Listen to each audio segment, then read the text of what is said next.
تعریف مرد کا بچھایا ہوا وہ جال ہے جس میں عورت بہت جلدی پھنس جاتی ہے۔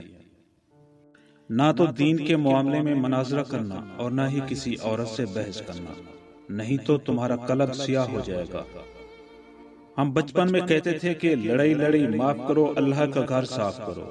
اب سمجھ میں آیا کہ اللہ کا گھر تو دل ہے۔ ہم کافی دیر تک مسجد سمجھتے رہے۔ جدید تحقیق کے مطابق دنیا گول نہیں بلکہ مطلبی ہے۔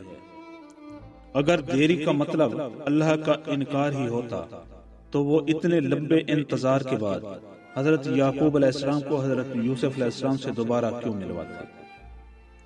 کسی کو اتنا مجبور نہیں کرنا چاہیے کہ وہ اپنی خاموشیاں توڑ کر لفظوں سے تمہاری دھجیاں اڑا دے۔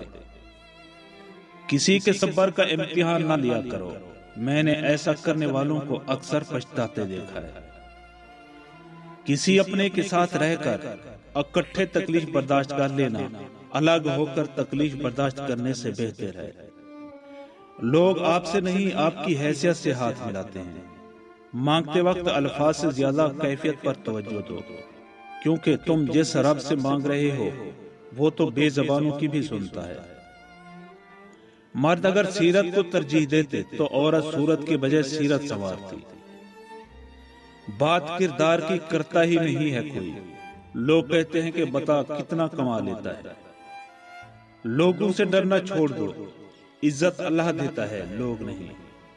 اب ایسا لگتا ہے کہ سب سے بڑی جلد بازی بڑا ہونے میں کرتی۔ کتنے اچھے تھے میرے بچپن کے دن۔